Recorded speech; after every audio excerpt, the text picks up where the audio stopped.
हिंद आप सभी का स्वागत है आपके अपने चैनल लक्ष्य तक पर।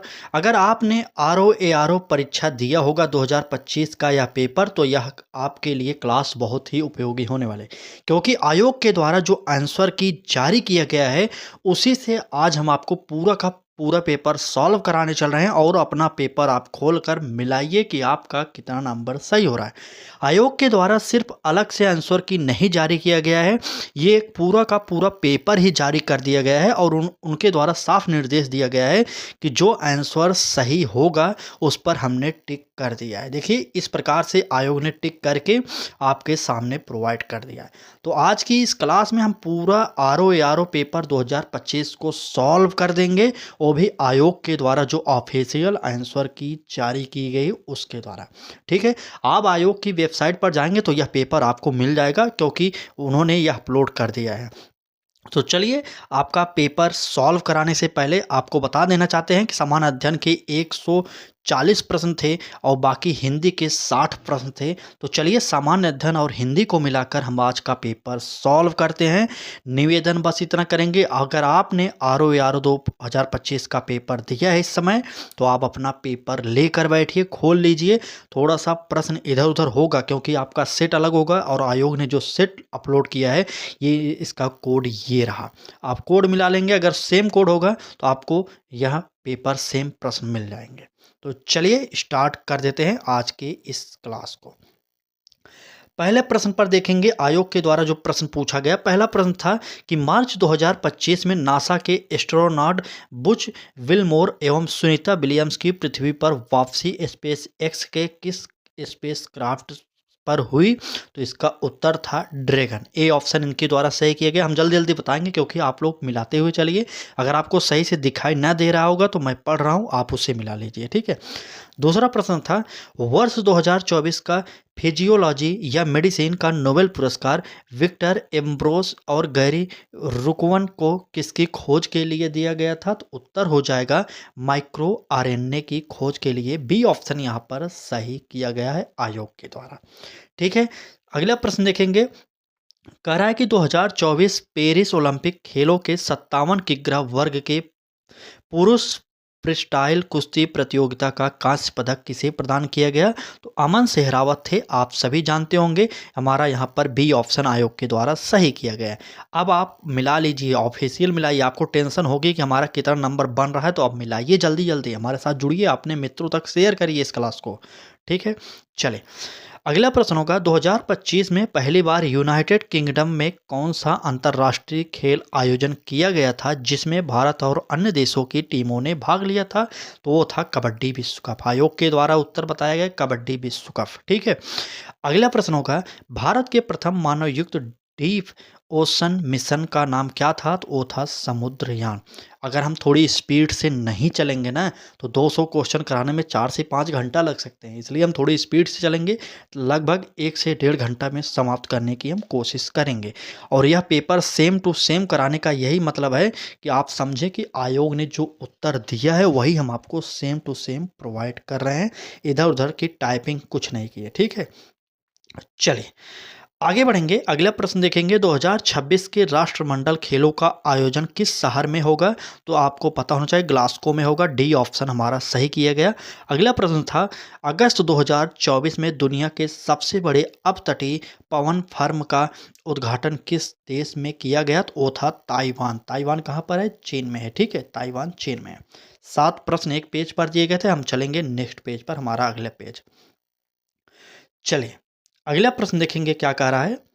अगले प्रश्न में कह रहा है कि एक्वा रेजिया निम्नलिखित में से किसका मिश्रण है? तो आपको उत्तर ए सही यहाँ पर मिल गया कि सांद्र HCl और सांद्र HNO3, ये हमारा उत्तर था। अगला प्रश्न 9वां प्रश्न होगा, निम्नलिखित में से कौन सा सही है? तो सही था सी ऑप्शन, 1 मीटर बराबर 10, ये वाला। ठीक है, ठीक, सी ऑप्शन। अगला प्रश्न देखेंगे, निम्नलिखित में से कौन सा दीप्त पिंड नहीं है? तो वह दीप्त पिंड जो नहीं था वो था चंद्रमा। क्या हमारी स्पीड सही है? आप लोग बताइए। इस प्रकार से हम जल्दी जल्दी उत्तर बता दें ताकि आप मिला लें, भोर भी ना हो, आप आसानी से मिला भी लें। ठीक है, चलें, इस साइड नहीं दिखा रहा है, इस साइड इंग्लिश वाले देख सकते हैं। अपना इंग्लिश वाले जो इंग्लिश लैंग्वेज से पेपर दिए हैं वो लोग अपना देखकर यहाँ पर मिला लीजिए, और जो लोग हिंदी लैंग्वेज के हैं वो लोग यहाँ से मिलाते हुए चलिएगा, ठीक है। चलें, 11वें प्रश्न पर चलेंगे। कार की हेडलाइट में उपयोग किए जाने वाले दर्पण का प्रकार कौन सा होता है? तो आप सभी जानते होंगे अवतल दर्पण होता है। और 12वां प्रश्न देखेंगे, वह दूरी जिस पर पृथ्वी की कक्षा की औसत त्रिज्या 1 आर्क सेकंड का कोण अंतरित करती है कहलाती है क्या? 1 पारसेक कहलाती है। आयोग ने यह बहुत ही अच्छा काम किया कि पेपर में ही टिक करके उन्होंने दे दिया आंसर की। अगर अलग से आंसर की जारी करते तो सभी लोग अपना कोड मिलाकर आंसर की नहीं मिला पाते, दिक्कत जरूर होती। इसलिए आयोग को एक बार धन्यवाद जरूर देना चाहेंगे हम अपनी तरफ से, ठीक है। चले अगला प्रश्न देखेंगे। 13वां प्रश्न क्या कह रहा है? कह रहा है कि निम्नलिखित युग्मों में से वसा और तेल में से कौन सा सही सुमेलित नहीं है? तो उत्तर हो जाएगा सरसों का तेल और स्नेहक। सी ऑप्शन यहाँ पर यह सही नहीं है। बाकी वनस्पति वसा वाला सही हो जाएगा, पशु वसा वाला सही हो जाएगा, खनिज तेल वसा वाला सही हो जाएगा। तो सी ऑप्शन यहाँ पर सही करेंगे। अगला प्रश्न देखेंगे 14वें नंबर का। प्रश्न में कहा जा रहा है कि निम्नलिखित में से कौन सा एक स्थल रुद्ध बंदरगाह है? तो वह हो जाएगा विशाखापट्टनम। अगला प्रश्न 15वें नंबर का। 2011 की जनगणना के अनुसार निम्नलिखित में से किस केंद्र शासित प्रदेश का जनसंख्या घनत्व सर्वाधिक था? तो उत्तर हो जाएगा पुदुचेरी। पुदुचेरी की जनसंख्या घनत्व 2011 की जनगणना के अनुसार सबसे अधिक थी। चलें, 16वें प्रश्न को देखेंगे। क्या कर रहा है हमारा 16वें नंबर का प्रश्न? प्रश्न में कहा जा रहा है उत्तर प्रदेश में कौन सा कृषि जलवायु क्षेत्र जलवायु परिवर्तन के प्रभावों और विशेषकर कृषि के अति सबसे अधिक संवेदनशील है? तो उत्तर हो जाएगा बुंदेलखंड। चले 17वें नंबर का प्रश्न देखेंगे। कह रहा है कि PRANA पोर्टल का उपयोग है, क्या होता है? राष्ट्रीय स्वच्छ वायु कार्यक्रम NCAP की निगरानी के लिए होता है। आपको उत्तर जानना चाहिए। अगला देखिए 18वें नंबर का प्रश्न क्या था? जलीय चक्र को नियंत्रित करते हैं। तो आपको आयोग ने जो उत्तर बताया उसका उत्तर हो जाएगा 1, ठीक। चलिए आगे बढ़ेंगे, अगले प्रश्न को देखेंगे। कह रहा है कि भारत के निम्नलिखित में से राज्य में उच्चतम जनसंख्या घनत्व पाया जाता है? तो आप सभी जानते होंगे उत्तर प्रदेश का यह प्रश्न है। अगला प्रश्न देखेंगे, ऊर्जा का 10% नियम किसने दिया? तो हो जाएगा लिंडमान ने। अगला प्रश्न देखेंगे, वे पौधे जो वर्ष भर में तापमान की एक विस्तृत विस्तार को सह लेते हैं क्या कहलाते हैं? तो यूरी थर्मल कहलाते हैं। हमारा ए ऑप्शन यहाँ पर सही हो जाएगा, यूरी थर्मल, ठीक है। चलिए अगला प्रश्न देख लीजिए। यहाँ पर हम नहीं देख रहे हैं क्योंकि यहाँ पर इंग्लिश का है, तो इंग्लिश हम नहीं बताएंगे, हिंदी का जल्दी जल्दी बताते हुए चल रहे हैं। अगला प्रश्न पूछा गया था, निम्नलिखित घटनाओं पर विचार कीजिए और उन्हें सही कालानुक्रम के अनुसार व्यवस्थित करना था। और जो दिया गया था cabinet mission, Cripps mission, Bharat छोड़ो आंदोलन, माउंटेन बेटन योजना, उत्तर जो दिया गया वो है हमारा ए ऑप्शन सही। सबसे पहले क्रिप्स मिशन हुआ था, उसके बाद भारत छोड़ो आंदोलन हुआ था, उसके बाद कैबिनेट मिशन, उसके बाद माउंट बेटन योजना। 2, 3, 1, 4 अगर आपने इसको टिक किया होगा तो आयोग ने इसे सही कर दिया है, ठीक है।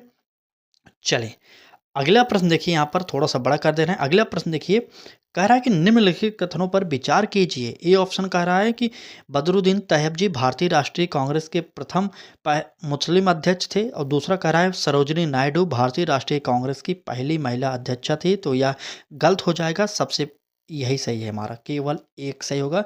अगर बात करेंगे कांग्रेस की पहली महिला अध्यक्ष कौन थी, तो कौन थी बताइए एक बार। चलिए तब तक आप लोग भी सही कर लीजिएगा। अगला प्रश्न देखेंगे, अजीविक संप्रदाय के संदर्भ में निम्नलिखित में से कौन सा कथन सही है? यहाँ पर 1 और 2 दोनों सही हो जाएंगे। अजीविक संप्रदाय के लोग प्रायः वनों में रहते हैं और इस संप्रदाय का मौर्य युग में काफ़ी मान रहा है। आयोग ने जो उत्तर दिया है आपको वही उत्तर हम बता रहे हैं। यकीन करिए अगर आपने इस पेपर को मिला लिया अपने पेपर से, अगर सेम टू सेम अगर छप गए प्रश्न आपके पेपर में, यही जो मैं उत्तर बता रहा हूँ, तो पूरा का पूरा नंबर मिल जाएगा। ऐसा हम क्यों कह रहे हैं? क्योंकि यह पेपर आयोग ने आंसर की के साथ प्रोवाइड कर दिया है अपने वेबसाइट पर। अगर आप यहाँ से नहीं मिला पाते तो हम आपको वेबसाइट बता दिए हैं, हमारी एक वीडियो आई थी तो आप उसे देखिए, आप उसमें आंसर की पा सकते हैं। ठीक है, अगर आप नहीं जानते तो uppsc.up.nic.in पर जाइए, आपको वहाँ पर पेपर मिल जाएगा। ठीक, चलें, उम्मीद करते हैं आप सब लोग पूरी क्लास को ज़रूर देखेंगे और अपना पेपर मिलाकर हमें कमेंट बॉक्स में ज़रूर उत्तर देंगे कि हमारा कितना नंबर बन रहा है। ठीक है, चलिए शुरू करते हैं अगला। अब यहाँ से स्टार्ट हो रहा है क्या, रीजनिंग का सवाल। रीजनिंग का सवाल हम आपको डायरेक्ट उत्तर बता देंगे। पहले प्रश्न में कहा रहा है कि क्या, चलिए यहाँ पर हमारा उत्तर EHAB हो जाएगा। आप लोग उत्तर मिलाइए। दूसरे प्रश्न में उत्तर हो जाएगा 225। आप लोग मिला लीजिएगा, प्रश्न पढ़ के थोड़ा सा वीडियो को रोक कर प्रश्न पढ़िएगा और उत्तर मिला लीजिएगा, क्योंकि अगर हम पढ़ते हुए चलेंगे ना तभी मैथ हो बहुत दिक्कत हो जाएगी, बहुत लंबा क्लास हो जाएगा। ठीक है, अगला प्रश्न होगा लुप्त संख्या, इसमें ज्ञात करना था, तो यहाँ पर क्या हो जाएगा, 76 हो जाएगा, 76 हो जाएगा। आप लोग यहाँ पर टिक कर लीजिएगा। अगले प्रश्न में 12वां हो जाएगा, यहाँ पर देखिए उत्तर ये हमारा ए सही हो जाएगा। प्रश्न आप लोग पढ़िएगा, हम 2-3 प्रश्न नहीं पढ़ेंगे, क्यों, क्योंकि मैथ और इंग्लिश 2-3 सब और रीजनिंग 3 सब्जेक्ट ऐसे हैं जिसमें समय बहुत लग जाएगा। 200 प्रश्न हमें सॉल्व कराना है और एक ही क्लास में सॉल्व कराना है, ताकि आप आज मिलाकर हमें कमेंट कर कर बता सकें कि हमारा 100 प्लस बन रहा है, कि 200 प्लस बन रहा है, कि 150 प्लस बन रहा है, या 180 प्लस बन रहा है, जिसके आधार पर हम आपको मेरिट बताएंगे कितने पर आपका सिलेक्शन हो सकता है। ठीक है, चलें अगले प्रश्न पर चलेंगे। x का मान पूछा गया था, तो यहाँ पर x का जो मान निकलेगा वो हो जाएगा 5। आप लोग इसे भी याद कर लीजिए। अब यहाँ से कंप्यूटर के सवाल स्टार्ट हो गए हैं। 30 नंबर से कह रहा है कि इंटेल कोर i9 एक प्रकार है, तो प्रोसेसर का प्रकार है। आप लोग याद करिए और मिलाइए। चलें अगले प्रश्न पर चलेंगे। कह रहा है कि एक MAC media access control address कितना होता है, 48 बिट्स होता है। आप लोग यहाँ पर ए ऑप्शन सही करिएगा। अगला प्रश्न देखिए, निम्नलिखित में से किस चोल राजा ने त्रिवेंद्रम में चेरा नौसेना को नष्ट कर दिया और फिर पांड्य राज्य को पकड़ लिया, तो वो थे राजराज प्रथम। ठीक है, राजराज प्रथम यहाँ पर सी ऑप्शन आयोग के द्वारा सही किया गया। अगला प्रश्न देखिए, कह रहा है कि अकबर और महाराणा प्रताप के मध्य प्रसिद्ध हल्दी घाटी का युद्ध कब हुआ था, तो 1576 में हुआ था। आयोग ने इसे उत्तर सही कर दिया है। ठीक, चलें अगला प्रश्न देखेंगे। अगले प्रश्न में कह रहा है कि निम्नलिखित में से किसने थामिन उल खिलाफत और नासिर ए आमिर उल मोमिनीन की उपाधि धारण की, तो उत्तर हो जाएगा अलाउद्दीन खिलजी। ये सब प्रश्न उल्टा सीधा इसलिए पूछ लेते हैं ना, ताकि आप भ्रमित हो जाएं और उत्तर ना दे पाएं। एक तो माइनस मार्किंग, उस पर ये शब्द इतने भयानक हैं कि आपको शायद परीक्षा का प्रेशर में याद ना हो। ठीक है, चलिए फिलहाल 35 नंबर के प्रश्न पर चलेंगे। अमरावती के भव्य स्तूप का निर्माण किसने किया था, तो वो थे सातवाहन राजवंश के द्वारा अमरावती का भव्य स्तूप निर्माण किया गया था।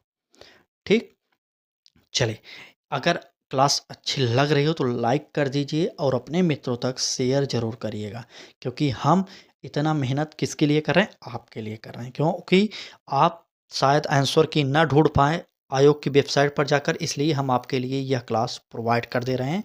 तो जुड़े रहिएगा, पूरी क्लास को ज़रूर देखिएगा और कमेंट करके अपना नंबर बताइएगा ज़रूर। ठीक है, चलिए निम्नलिखित में से कौन सा ऑपरेटिंग सिस्टम नहीं है, तो यह हो जाएगा माइक्रोसॉफ्ट ऑफिस। यह जो है ऑपरेटिंग सिस्टम नहीं है। अगले प्रश्न पर चलेंगे। देखिए अब यह प्रश्न देखिए किस प्रकार से, अगर हम यह प्रश्न पढ़ने चलेंगे ना तो बहुत लंबा हो जाएगा और दिक्कत होगी। ठीक है, यह प्रश्न 37 है, फिर भी हम देख रहे हैं। कह रहा है कि नीचे 2 कथन दिए गए हैं, जिनमें से एक को कथन ए को दूसरे को कारण आर ए छोड़िए, ए ऑप्शन सही करिए। चलिए अभिकथन ए और कारण आर दोनों सत्य हैं और कारण आर अभिकथन ए की सही व्याख्या करता है। ठीक है, ये प्रश्न इसलिए दिए जाते हैं ताकि आपका समय नष्ट हो सके पेपर में, इसीलिए इस प्रकार के प्रश्न बनाए जाते हैं। ठीक, चलिए अगले प्रश्न पर देखेंगे। यहाँ पर सूची दी गई थी मिलाने के लिए, कौन सा होगा, ए का तीसरा दिया गया था सिरका, एसिटिक अम्ल, सिरका एसिटिक अम्ल हो जाएगा। और बी का चौथा इमली टार्टरिक अम्ल हो जाएगा। और सी का दूसरा दूध दही जो होता है लैक्टिक अम्ल में होता है। बिच्छू की डंक में मेथोनाइक अम्ल होता है। तो यहाँ पर आयोग ने जो उत्तर दिया बिल्कुल सही दिया, ए का तीसरा, बी का चौथा, सी का दूसरा और डी का पहला, ए ऑप्शन यहाँ पर आयोग के द्वारा सही किया गया था। ठीक है, चलिए आगे बढ़ते हैं। अगले प्रश्न पर चलेंगे। हाइड्रोपोनिक्स क्या है? हाइड्रोपोनिक्स क्या है? तो बिना मिट्टी के पौधा उगाना, यही हाइड्रोपोनिक्स है। आप लोग कितने लोग हैं जो पेपर खोल कर अपना बैठे हुए हैं? सोचिए, अगर आप पेपर मिला नहीं रहे, सिर्फ वीडियो को देख रहे हैं, तो समझ कैसे पाएंगे कि हमने कौन सा पेपर दिया है और कितना सही हुआ आज के पेपर मिलान से। क्योंकि यह आयोग के द्वारा आखिरी आंसर की मान सकते हैं। अगर कोई आपत्ति नहीं हुई तो इसमें से सेम टू सेम नंबर आपको मिल जाएंगे।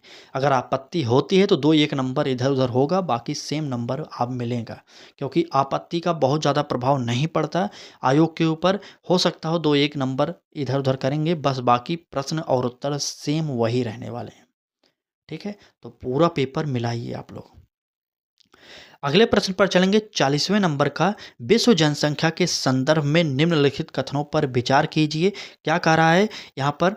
ब्राज़ील दक्षिणी अमेरिका देशों में सबसे अधिक जनसंख्या रखता है। बी ऑप्शन कह रहा है एशिया महाद्वीप उच्चतम जनसंख्या वृद्धि दर रखता है। और तीसरा कह रहा है अफ्रीका विश्व का सर्वाधिक सघन बसा महाद्वीप है। तो उपयुक्त में से सही कथन पूछा जा रहा था। आयोग ने जो उत्तर दिया केवल एक सही को किया। यहाँ पर सिर्फ इसे माना कि ब्राज़ील दक्षिणी अमेरिकी देशों में सबसे अधिक जनसंख्या रखता है। ठीक है, चलिए आगे बढ़ते हैं। अगला प्रश्न देखेंगे क्या कह रहा है। अगले प्रश्न में कहा जा रहा है निम्नलिखित में से कौन सा एक तस्मानिया को ऑस्ट्रेलिया से अलग करता है? तो वो था बॉस जल संधि। यह पेपर में पूछा हुआ प्रश्न है और कई कोचिंग सेंटरों के माध्यम से यह प्रश्न पढ़ाया भी गया था। मुझे भी याद है, मैंने भी पढ़ाया था किसी दूसरे एग्जाम में, लेकिन मैंने आर में नहीं पढ़ाया था। ठीक है, चले तो आपको उत्तर बॉस जल संधि मारना पड़ेगा। अगला प्रश्न देखिए, यहाँ पर कह रहा है कि निम्नलिखित कथनों में से कौन सा एक सही नहीं है? ठीक है, कौन सा सही नहीं यहाँ पर दिया गया है? तो कहवा जो है काफ़ी काफ़ी जिसे आप कहते हैं वह उज्बेकिस्तान में जो ऑप्शन दिया गया था यह गलत हो जाएगा। यहाँ पर रबड़ सबसे अधिक मलेशिया में, कोको जिसे आप बोलते हैं नाइजीरिया में, और चाय जो है श्रीलंका में, लेकिन कहवा जो है ब्राज़ील में पाया जाता है, इसलिए यहाँ पर यह गलत था। चलिए, निम्नलिखित में से किस वस्तु का हिस्सा भारतीय निर्यात में सर्वाधिक है? तो इंजीनियरिंग के समान यह आयोग के द्वारा बताया गया था। वैसे तो कई चीज़ हो सकते थे, कृषि भी हो सकता था, लेकिन जो आयोग ने बताया वह हम मानेंगे। ठीक है, बी ऑप्शन यहाँ पर आयोग ने उत्तर दिया।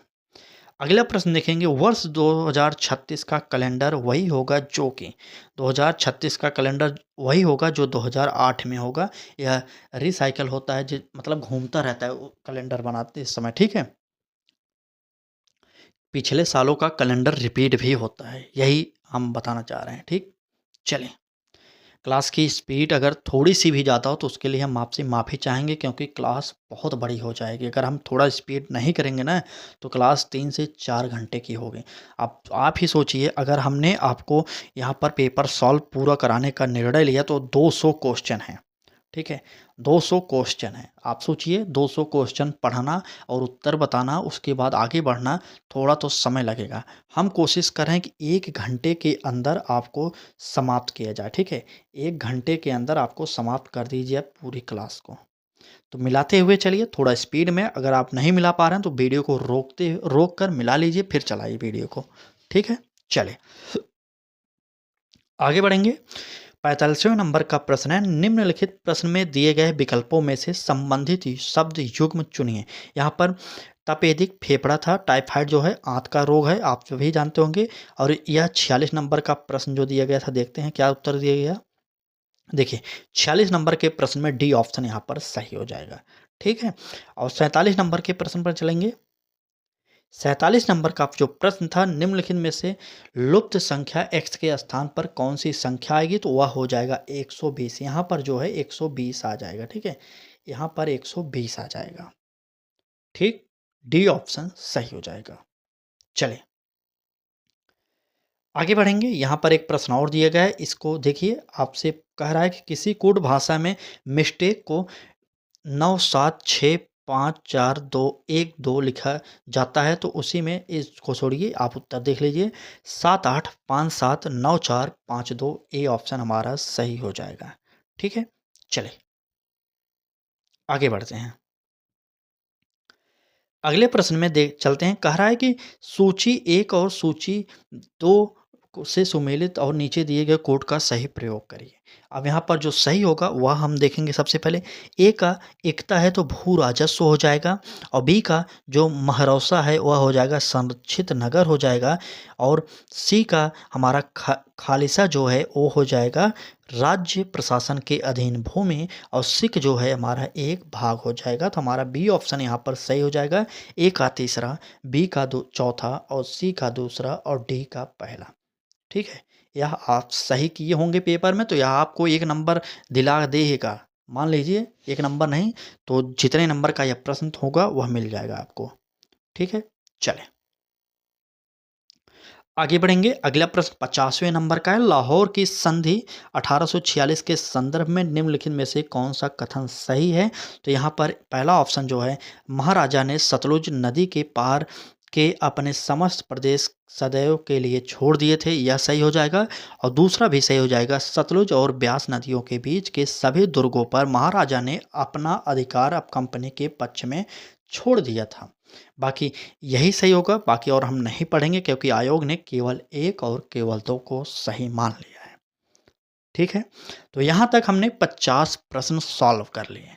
तो 50 प्रश्न सॉल्व किए तो क्लास कैसी लग रही है आप बताइए, क्या यह स्पीड सही है? चलिए कमेंट करिए, आपका 50 में से कितना नंबर बन गया। चलिए 5 सेकंड 10 सेकंड का समय लीजिए और बताइए कि कितना नंबर आपका बन रहा है 50 नंबर में। क्योंकि मेन जो पोर्शन होगा वह जीएस का ही होगा, यह जो स्टार्ट है।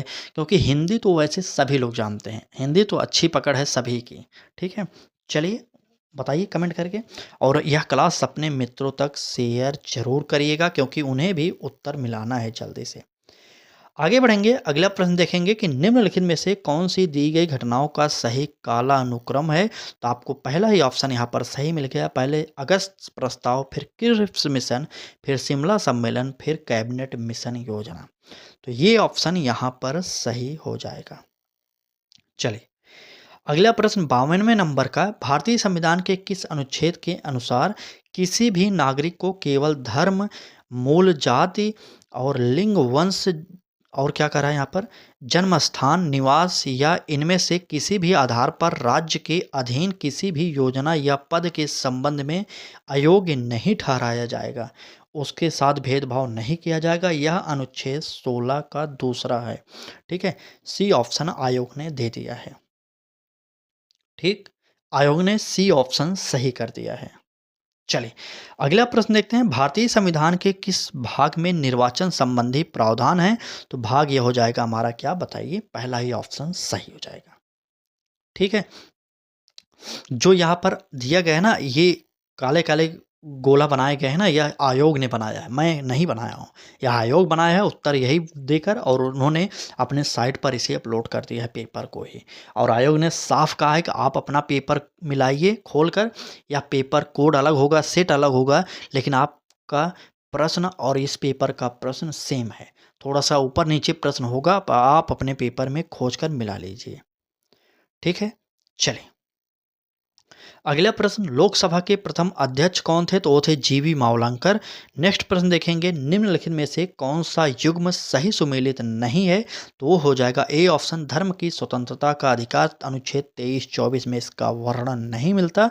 बाकी समता का अधिकार 14 से 18 होता है, संस्कृत और शिक्षा संबंधी अधिकार 29-30 होता है, स्वतंत्रता का अधिकार 19 से 22 होता है। ठीक है, चलिए आगे बढ़ते हैं। अगला प्रश्न, श्याम का परिचय देते हुए एक महिला ने कहा, इनके ससुर के पिता मेरे ससुर हैं। इस प्रकार के प्रश्न का उत्तर जो है दामाद हो जाएगा। सी ऑप्शन सही हो जाएगा, क्योंकि प्रश्न नहीं पढ़ना हमारा उद्देश्य है। आप लोग आराम से मिलाते हुए चलिए, क्योंकि हम चाह रहे हैं कि 1 घंटे के अंदर इस क्लास को समाप्त किया जाए, नहीं तो बहुत बड़ी क्लास हो जाएगी। ठीक है, तो रीजनिंग और मैथ और इंग्लिश, ये 3 सब्जेक्ट के क्वेश्चन हम नहीं पढ़ेंगे, लेकिन फिर भी कुछ शॉर्टकट पढ़ते हुए उत्तर बताते हुए चलेंगे। आप क्लास को रोक कर अपना क्वेश्चन मिलाते हुए बता देंगे कि उत्तर हाँ इतना इस सब्जेक्ट में सही हुआ, इतना इस सब्जेक्ट में, और टोटल इतना नंबर हमारा बन रहा है। ठीक है, चलिए अगला प्रश्न देखेंगे। अगले प्रश्न में कहा जा रहा है आशीष सुबह 7 बजने में 20 मिनट पर आने अपने घर से निकलता है और 25 मिनट में कुणाल के घर पहुंचता है। और जो इस प्रकार का प्रश्न था उसका उत्तर प्रातः 7:20 हो जाएगा। ठीक है, ए ऑप्शन सही हो जाएगा। अगला प्रश्न देखेंगे। अगले प्रश्न में कह रहा है कि विश्व शतरंज चैंपियनशिप 2024 का फाइनल किनके मध्य खेला गया था? तो डिंग लॉरेन एवं डी गुकेश के बीच में यह खेला गया था। नेक्स्ट प्रश्न है लुप्त संख्या ज्ञात करना है। तो लुप्त संख्या यहाँ पर लुप्त है तो उत्तर हो जाएगा 529। यहाँ पर क्या लिखा जाएगा? 529। ठीक है, ये लुप्त संख्या होगी 529। चले अगला प्रश्न 60 नंबर का प्रश्न कह रहा है कि एक परिवार के 6 सदस्य P Q R S T तथा यू हैं। परिवार में 2 विवाहित जोड़े हैं। क्यू एक डॉक्टर है और टी का पिता है। तो इसका जो उत्तर नोट करिए, क्यू और यू, इसका उत्तर बी ऑप्शन सही हो जाएगा। ठीक है, चलिए जो भी लोग इस क्लास को देख रहे हैं उनसे एक ही निवेदन करेंगे, आप लोग पूरा मिलाइएगा। ठीक है, और चैनल पर पहली बार आए हो तो आप किसी भी कंपटीशन एग्जाम की तैयारी कर रहे हो तो चैनल को सब्सक्राइब कर लीजिए, क्योंकि किसी भी खबर को, शिक्षा संबंधित खबर को सबसे पहले हम प्रोवाइड करते हैं और सभी कंपटीशन एग्जाम की तैयारी फ्री में हमारे चैनल पर प्रोवाइड कराई जाती है। ठीक है, चलिए आगे बढ़ेंगे। 61 नंबर के प्रश्न पर चलेंगे और 61 नंबर का जो प्रश्न है निम्नलिखित में से किसको मेजर ध्यानचंद खेल रत्न पुरस्कार 2024 मिला? तो उत्तर हो जाएगा डी गुकेश को। चलिए 62 नंबर देखते हैं। सन 2025 में कितने व्यक्तियों को पद्म विभूषण पुरस्कार से सम्मानित किया गया? तो पद्म विभूषण मिला था 7 लोगों को। उत्तर हमारा सी ऑप्शन सही हो जाएगा।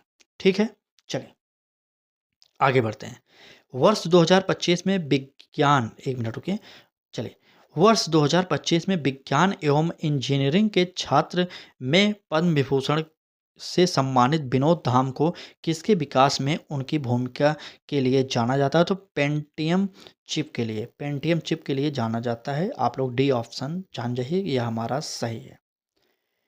चलिए 64 नंबर पर चलेंगे और प्रश्न कह रहा है कि भारत सरकार ने नागरिकों को पर्यावरण के अनुकूल जीवन शैली अपनाने के लिए किस पहल की शुरुआत की? तो मिशन लाइफ की शुरुआत की थी। ठीक है, भारत सरकार ने नागरिकों को पर्यावरण के अनुकूल जीवन शैली अपनाने के लिए, तो वो था मिशन लाइफ।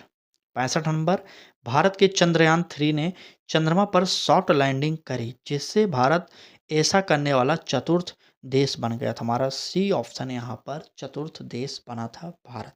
ठीक है, इससे पहले कौन से 3 देश थे वो कमेंट करिए, आप लोग बताइए तो जानते हो तो।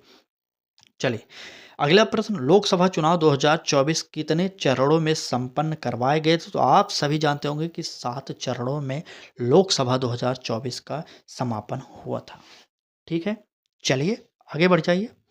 रुकना नहीं है, थकना नहीं है, जब तक पेपर समाप्त ना हो आप लोग तैयारी करते रहिए और मिलाते रहिए। अगला प्रश्न है हमारा, निम्नलिखित में से कौन सा निर्यात प्रसंस्करण प्रोसेसिंग क्षेत्र है? तो वो हो जाएगा फाल्टा सेज। नेक्स्ट प्रश्न, उत्तर प्रदेश सरकार द्वारा जीरो पावर्टी अभियान कब प्रारंभ किया गया? तो 2 अक्टूबर 2024 को जीरो पावर्टी अभियान का प्रारंभ किया गया था। चलिए नेक्स्ट प्रश्न देखेंगे क्या कह रहा है हमारा अगला प्रश्न।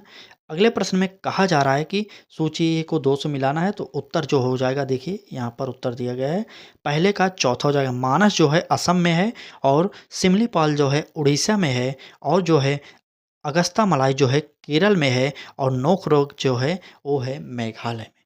तो हमारा उत्तर सी ऑप्शन सही हो जाएगा। ए का चौथा, बी का तीसरा, सी का दूसरा और डी का पहला। ए का चौथा, बी का तीसरा, सी का दूसरा और डी का पहला। ठीक है, चलिए 70 नंबर पर चलेंगे अब प्रश्न पर। 70 नंबर का प्रश्न कह रहा है निम्नलिखित युग्मों में से कौन सा सुमेलित नहीं है? ठीक है, तो मध्य प्रदेश सिंगरैनी, यह हमारा गलत था, यही हमारा सही हो जाएगा, क्योंकि आयोग ने गलत पूछा है, तो यह हमारा ए ऑप्शन यहाँ पर सही हो जाएगा। ठीक है, बाकी महाराष्ट्र वर्धा घाटी, छत्तीसगढ़ कोरबा और उड़ीसा तालचर हो जाएगा। ठीक, चलें 71 नंबर देखेंगे। कह रहा है कि निम्नलिखित युग्मों में से कौन सा एक सुमेलित नहीं है? तो यह सी ऑप्शन सुमेलित नहीं है, क्योंकि कोलकाता भारत का सबसे गहरा पोताश्रय नहीं है, इसलिए हमारा यही सही हो जाएगा। बाकी चेन्नई कृत्रिम पोताश्रय है, आप जानते होंगे, और विशाखापट्टनम प्राकृतिक पोताश्रय है, और तूतीकोरिन जो है मत्स्यन पोताश्रय है, आप लोग जान जाइए। ठीक है, चलें अभी तो 70 प्रश्न 71 प्रश्न हुए ना, अभी तो मतलब हमें 200 प्रश्न इस क्लास में करने हैं, तो बने रहिएगा, क्योंकि बार बार मिलाने से अच्छा है कि आयोग ने जो बताया एक बार उसे क्लियर कर लीजिए और अपना काम करिए अलग से। ठीक है, चलें अगला प्रश्न देखेंगे। कह रहा है कि वर्ष 2022-23 में उत्तर प्रदेश का राजकोषीय स्वास्थ्य सूचकांक कितना था? तो वो था 45.9। हमारा डी ऑप्शन यहाँ पर सही हो जाएगा, 45.9। 73 देखेंगे। भारत में 2023-24 में कौन सा राज्य खाद्यान्न का अग्रणी उत्पादन था? कौन था? उत्तर प्रदेश था। ठीक है, चलिए नेक्स्ट प्रश्न देखेंगे। किस शहर में उत्तर प्रदेश राज्य जैविक प्रमाणीकरण एजेंसी की स्थापना की गई थी? तो वो था 2007 में। किस वर्ष में पूछा गया? तो वो था 2007 में। राज्य जैविक प्रमाणीकरण एजेंसी की स्थापना की गई थी 2007 में। चलें आगे बढ़िए। कह रहा है कि उत्तर प्रदेश में किसान मित्र योजना कब शुरू हुई थी? तो 18 जून 2001 को उत्तर प्रदेश में किसान मित्र योजना शुरू की गई थी, जो कि बहुत ही बढ़िया योजना थी। भारत सरकार के नहीं, राज्य सरकार के द्वारा यह चालू की गई थी। चलिए अगला प्रश्न। उत्तर प्रदेश की कृषि अर्थव्यवस्था में किस नगदी फसल का महत्वपूर्ण योगदान है? तो उत्तर हो जाएगा गन्ना। यहाँ पर सी ऑप्शन आयोग ने बता दिया है। ठीक है, अभी हम आपको इस क्लास में बताएंगे भी कि कई प्रश्नों पर सभी के द्वारा आपत्ति दर्ज भी करा दी गई है। जैसे हिंदी व्याकरण के कई त्रुटियां मिली हैं पेपर में, तो हिंदी व्याकरण के उन त्रुटियों को आज हम इस पेपर में भी दिखाने वाले हैं। ठीक है, तो चलिए आगे बढ़ते हैं। अगला प्रश्न देखेंगे, क्या कह रहा है हमारा अगला प्रश्न। चलिए कह रहा है उत्तर प्रदेश में शुरू की गई ऑपरेशन कायाकल्प योजना किससे संबंधित है? तो उत्तर हो जाएगा प्राथमिक विद्यालयों का पुनरुद्धार के लिए। हमारा ए ऑप्शन सही हो जाएगा। यहाँ पर नीचे दिए गए आकृतियों में से लुप्त संख्या को बताना था, तो यहाँ पर जो लुप्त संख्या है 9 इसमें हो जाएगा। ठीक है, चले अभी आप सिर्फ फटाफट उत्तर मिलाइए, क्योंकि हमें पता है आप लोग जब पेपर देकर निकले थे, जो भी यूट्यूबर आपको आंसर की अपने अकॉर्डिंग प्रोवाइड किया था, आपने उससे बहुत ही खूबी खूबी से मिलाया था कि ये इतना नंबर कम से कम मिल जाए जो यूट्यूब पर बता रहे हैं टीचर लोग। लेकिन अब आपके सामने ऑफिशियल आंसर की के माध्यम से हम पेपर सॉल्व करा रहे हैं, तो आप मिला लीजिए, इतना ही नंबर आपका बनेगा जितना आप यहाँ पर पा जाएंगे। ठीक है, चलें प्रश्न पर चलेंगे। प्रश्न में कहा जा रहा है 2011 की जनगणना में भारत के निम्नलिखित केंद्र शासित प्रदेशों में किसकी साक्षरता दर उच्चतम थी? तो उच्चतम थी लक्षद्वीप की। 80 प्रश्न देखेंगे। निम्नलिखित में से किसका नाम येलामाला है? तो उत्तर हो जाएगा कार्डमम पहाड़ियाँ। बी ऑप्शन यहाँ पर हमारा सही हो जाएगा। ठीक है, चलिए अगला प्रश्न। अगले प्रश्न में कह रहा है कि निम्नलिखित युग्मों में से कौन सा एक सही सुमेलित नहीं है? इसमें सी ऑप्शन जो था वह गलत था, क्योंकि देवदार जो है नीलगिरी पहाड़ियों पर नहीं पाई जाती, इसलिए हमारा यही गलत था। तो जो गलत था वही हमें चुनना था। सागौन जो है भारतीय प्रायद्वीप का पश्चिमी भाग पर मिलता है। सुंदरी जो है वृक्ष वो सुंदरवन के डेल्टा में मिलता है। सुंदरवन का डेल्टा इसी सुंदरी वृक्ष के नाम पर पड़ा था नाम। ठीक है, चले और साल जो है भारतीय प्रायद्वीप के उत्तरी पूर्वी भाग में मिलता है। अगला प्रश्न देखेंगे, क्या कह रहा है 82 नंबर का प्रश्न कह रहा है कि निम्नलिखित में से कौन सा स्थानीय तूफान बंगाल व असम में चाय व चावल की खेती के लिए लाभदायक है? तो वो हो जाएगा हमारा नार्वेस्टर। नार्वेस्टर चाय और चावल के लिए बहुत ही उपयोगी माना जाता है, तो आयोग ने नार्वेस्टर उत्तर सही मान लिया है। ठीक है, चलें अगला प्रश्न देखेंगे। कह रहा है कि निम्नलिखित युग्मों में से कौन सा एक सही सुमेलित नहीं है? उत्तर हो जाएगा जो जिला जो है अरुणाचल प्रदेश में। जो जिला दर्रा अरुणाचल में ना होकर सिक्किम में है, आप भी जान जाइएगा। ठीक है, चलें अगला प्रश्न देखेंगे। कह रहा है कि निम्नलिखित में से कौन सा एक लाभकारी कीट नहीं है। तो कौन सा लाभकारी कीट नहीं है? हेलिकोवर्पा है जो यह लाभकारी नहीं है। तो आयोग ने इसे डी ऑप्शन सही मान लिया। लाभकारी कीट ये नहीं है, बाकी तीनों हैं। ठीक, 85 नंबर का प्रश्न देखेंगे। 16वें वित्त आयोग के संदर्भ में निम्नलिखित कथनों पर विचार कीजिए। इसमें से जो दूसरा है, श्री अरविंद पनगड़िया इसके अध्यक्ष है 16वें वित्त आयोग के। यही आयोग ने पहला ऑप्शन सिर्फ सही किया है। ठीक है, चलिए आगे बढ़ते हैं। अगला प्रश्न देखेंगे। कह रहा है कि मिलान करने के लिए और कौन सा सही सुमेलित है। सही सुमेलित चुनना था तो हमारा यहाँ पर बी ऑप्शन सही हो जाएगा। इटावा पायलट परियोजना जो है अल्बर्ट मेयर के द्वारा शुरू की गई थी। अगला प्रश्न देखेंगे। विनाशकारी कीट और पीड़क अधिनियम कब पारित हुआ? तो 1914 में यह पारित हुआ था। ठीक है, चलिए आगे बढ़ते हैं। 88 नंबर का प्रश्न देखेंगे। कह रहा है कि निम्नलिखित में से कौन सा रसायन फलों को शीघ्र पकाने के लिए प्रयुक्त होता है? वो होता है एंथ्रेल। ठीक है, एंथ्रेल जो है रासायनिक फलों को पकाने के लिए आवश्यक होता है एंथ्रेल। ठीक है, क्लास कैसी लग रही है एक बार कमेंट करके ज़रूर बता दीजिए आप लोग, क्योंकि आपके लिए सिर्फ इतना मेहनत किया जा रहा है, क्योंकि हमें पता है आप लोग पेपर मिलाने के लिए बहुत परेशान हुए होंगे।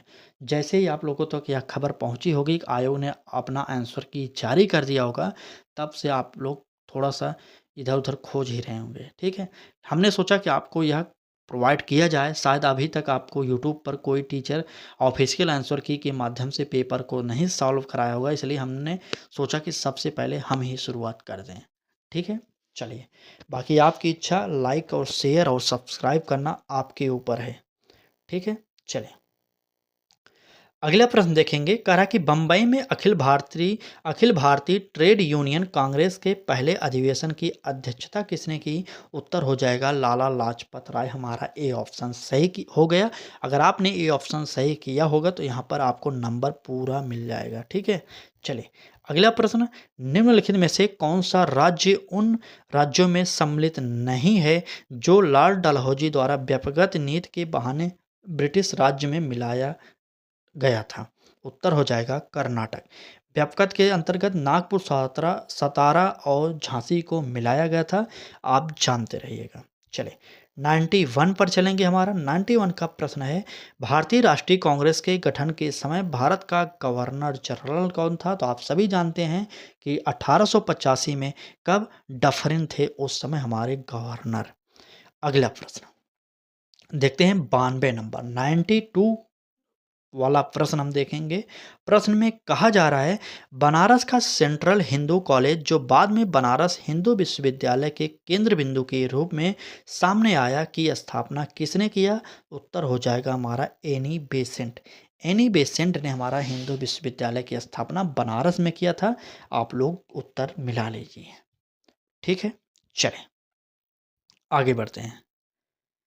अगला प्रश्न होगा भारतीय राष्ट्रीय कांग्रेस का प्रथम अधिवेशन कहाँ संपन्न हुआ? तो हमने अभी आपसे बताया कि मुंबई में संपन्न हुआ। कब? 1885 में संपन्न हुआ था। आप लोग यह जान जाइए। और कौन अध्यक्ष थे?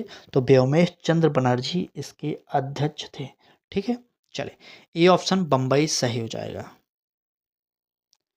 अगला प्रश्न देखेंगे। कह रहा है कि निम्नलिखित में से मस्तिष्क का कौन सा भाग लघु मस्तिष्क कहलाता है? तो वो होता है सेरेबेलम। ठीक है, और 95 नंबर का प्रश्न। रक्त एक प्रकार का कौन सा है? तो संयोजी ऊतक है, जिसे आप टिश्यू भी बोलते हैं। ठीक है, संयोजी ऊतक होता है रक्त, आप जान लीजिए। चले अब यह प्रश्न देखिए। नीचे वाला प्रश्न तो बहुत बड़ा है, लेकिन आपका उत्तर यहाँ पर सी ऑप्शन इसमें दिया गया, या मिला लीजिएगा। सी ऑप्शन अभिकथन ए सत्य है परंतु कारण आर गलत है, यह आयोग के द्वारा बताया गया था। ठीक है, चलें अगला प्रश्न देखेंगे। अगला प्रश्न कह रहा है कि नॉक नी सिंड्रोम के प्रदूषण का कारण होता है। तो नॉक नी सिंड्रोम फ्लोराइड्स का प्रदूषण के कारण बनते हैं। तो हमारा ए ऑप्शन यहाँ पर सही हो जाएगा। 98 नंबर का प्रश्न देखेंगे। निम्नलिखित में से जल में घुलनशील विटामिन है? तो बी और सी जल में घुलनशील विटामिन है। ए डी ई के जो विटामिन है यह वसा में घुलनशील विटामिन होते हैं। आप लोग जान जाइए। यहाँ पर उत्तर जो होगा सी ऑप्शन, बी और सी हमारा जल में घुलनशील विटामिन होता है। ठीक है, चलें। एक मिलान वाला प्रश्न दिया गया था, तो मिलान वाले प्रश्न में धान जो है ब्राउन लीफ स्पॉट होता है हमारा, ए का चौथा हो जाएगा। और जो है गेहूँ जो है काली, क्या है गेहूँ में काली पेराई होती है, तो यह हो जाएगा। और सी ऑप्शन में गन्ना जो है लाल राइन हो जाएगा। अरहर जो है उगठा रोग हो जाएगा, उगठा रोग होता है। ठीक है, चलें आगे बढ़ते हैं। 100 नंबर का प्रश्न देखेंगे। उत्पादन की दृष्टि से भारत में किस फल का प्रथम स्थान है? तो उत्तर हो जाएगा केला। केला भारत में सबसे अधिक मात्रा में पाया जाता है। तो आप जान जाइए कि सबसे अधिक भारत में ही केला होता है दुनिया में से। ठीक है, चलिए अगला प्रश्न देखेंगे। 101 नंबर का जो प्रश्न है, प्रश्न में कहा जा रहा है कि निम्नलिखित में से कौन नकदी फसलों से संबंधित है? तो नकदी फसलों से जो संबंधित होगा, आलू हो जाएगा, गन्ना हो जाएगा और कपास हो जाएगा। इस प्रकार से हमारा सी ऑप्शन यहाँ पर सही हो जाएगा। 1, 3 और 4 जो है नकदी फसल होते हैं। चलिए अगला प्रश्न। किसान कॉल सेंटर की शुरुआत कब हुई थी, किसके द्वारा हुई थी? तो किसान कॉल सेंटर की शुरुआत जो है कृषि एवं किसान कल्याण मंत्रालय भारत सरकार के द्वारा किया गया था। किसान कॉल सेंटर की शुरुआत। ठीक है, चले 103 नंबर पर चलेंगे। अगला प्रश्न देखिए, 103 नंबर का प्रश्न क्या कह रहा है कि निम्नलिखित में से किस तत्व की कमी के कारण पौधे पीले हो जाते हैं तथा उनमें वृद्धि कम हो जाती है? उत्तर हो जाएगा नाइट्रोजन की कमी के कारण पौधे पीले होते हैं। आयोग बहुत ही अच्छा आंसर बताया है। इसमें तो वैसे कुछ संदेह नहीं है मुझे, लेकिन फिर भी जो हिंदी के व्याकरण में त्रुटियां हुई हैं पेपर में, उस पर देखिए अगला कदम आयोग क्या उठाता है, कौन कौन से प्रश्न पर लोग आपत्ति दर्ज करते हैं। अभी हम इसका डिस्कस लास्ट में करेंगे, कौन कौन से प्रश्न हो सकते हैं जिसमें आपको कॉमन नंबर मिलेंगे। तो बने रहिएगा, पूरा 200 प्रश्न तक मिलाइए पेपर, उसके बाद हम अन्य बातें करेंगे। ठीक है, चले 104 नंबर कह रहा है कि निम्नलिखित में से कौन सा युग्म सुमेलित नहीं है? इसमें उत्तर जो है यक्षगान दिया गया है राजस्थान में, यही हमारा गलत था, इसलिए हमारा सही हो जाएगा। यक्षगान कहाँ का होता है? ये हो जाएगा कर्नाटक का। यक्षगान कर्नाटक का है, आप लोग नोट करिए और जान लीजिए। ठीक है, क्योंकि अभी कई लोग हैं जो मेंस का एग्जाम भी देने वाले हैं, तो उनके लिए यह प्रश्न फिर से रिपीट किया जा सकता है। अब यहाँ पर कह रहा है नीचे दिए गए कूट में से मिलान करिए, तो विनय पिटक जो है क्या हो जाएगा? बौद्ध मठ में शामिल होने वालों के लिए नियम हो जाएगा, तीसरा हो जाएगा सही। और सुत्त पिटक जो है वो है बौद्ध शिक्षाएं, दूसरा ही सही हो जाएगा। और सी जो है अभिधम्म पिटक जो है दर्शन मामले कह रहा है। और महावंश पिटक जो है बौद्ध धर्म के क्षत्रिय इतिहास या क्षेत्रीय इतिहास को दर्शाता है। तो यहाँ पर उत्तर ए का तीसरा, बी का दूसरा, सी का चौथा और डी का पहला। और इसमें जो उत्तर दिया गया है डी ऑप्शन सही हो जाएगा। ठीक है, चले आगे बढ़ेंगे। अगला प्रश्न देखेंगे। कह रहा है 106 नंबर का प्रश्न है कि निम्नलिखित में से कौन सी एक रबी की दलहनी फसल नहीं है? तो मूंग हो जाएगी। यह उत्तर आयोग ने सही माना है, तो आप भी सही मानिए और मिलाकर आगे बढ़िए। टिक करते हुए चलिएगा, कुछ टिक मत करिए, सिर्फ आप अपना पेपर में उत्तर देखिए हमने क्या टिक किया है और इस क्लास में देखिए क्या उत्तर बताया जा रहा है। अगर सेम टू सेम उत्तर आपने दिया है तो टिक कर मत करिए, वहाँ पर नंबर लिख दीजिए, 1 नंबर 2 नंबर जैसे भी लिखना हो, लास्ट में वही नंबर गिन लीजिएगा या वही प्रश्न गिनिए। 1 2 नंबर लिखते चलिए, 1 1 लिखते चलिए, लास्ट में वही गिन कर आप बताइएगा कितने प्रश्न आपका सही हो रहा है। ठीक है, चलें 107 नंबर के प्रश्न पर चलेंगे। निवेश मित्र योजना किस राज्य सरकार द्वारा प्रारंभ की गई थी? तो उत्तर प्रदेश सरकार द्वारा प्रारंभ की गई थी। 108 नंबर अबुल फजल द्वारा लिखी गई पुस्तक कौन सी थी? तो आईने अखबारी थी। आयोग ने इसे उत्तर सही मान लिया है। चले अगला प्रश्न देखेंगे। अगले प्रश्न में कह रहा है दिसंबर 2024 के अंत में भारत का विदेशी मुद्रा भंडार कितना था? तो 640.3 बिलियन अमेरिकी डॉलर था। आप भी यह जान जाइए। अगला प्रश्न, निम्नलिखित में से विश्व का सबसे बड़ा स्तूप कौन सा है? तो केसरिया स्तूप है। आप बताइए कि यह कहाँ स्थित है। चले अगला प्रश्न 111 नंबर का देखेंगे। कह रहा है कि 1539 ईस्वी में अपनी मृत्यु के पूर्व बाबा गुरु नानक ने अपना उत्तराधिकारी किसको चुना था? तो गुरु अंगद को उत्तराधिकारी चुना था। अब यहाँ पर एक प्रश्न और याद कर लीजिए कि 1539 में बाबा गुरु नानक की मृत्यु हुई थी। ठीक है। अगला प्रश्न 112 नंबर मिलाइए। भारत में सबसे बड़ी अर्थव्यवस्था किस राज्य की है? तो महाराष्ट्र की सबसे बड़ी व्यवस्था है। आप जान जाइए, अर्थव्यवस्था के मामले में महाराष्ट्र नंबर 1 पर है।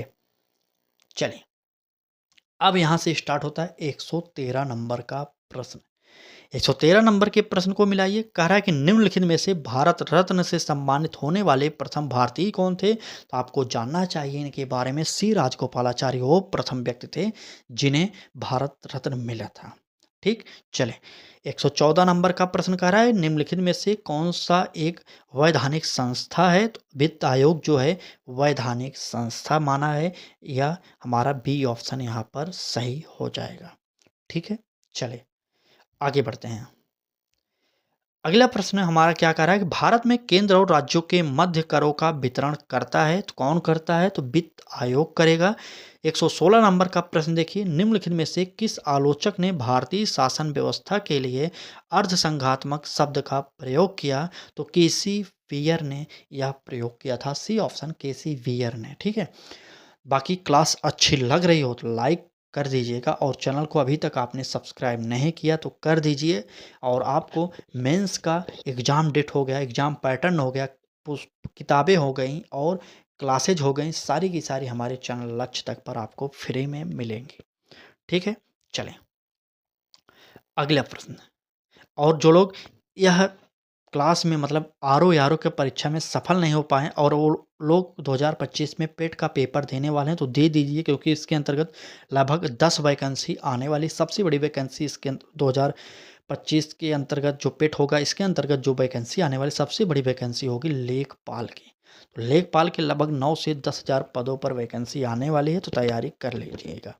ठीक है, चलिए फिलहाल आते हैं अपने पेपर के डिस्कस पर और 117 नंबर के प्रश्न को देखते हैं। कह रहा है कि भारत राष्ट्रीय आय का आकलन करता है। भारत में राष्ट्रीय आय का आकलन कौन करता है? उत्तर हो जाएगा राष्ट्रीय सांख्यिकी कार्यालय करता है। 118 नंबर पर चलेंगे। कह रहा है कि निम्नलिखित में से कौन नीति आयोग के शासकीय परिषद का हिस्सा नहीं होता? तो उत्तर हो जाएगा राज्यों के राज्यपाल।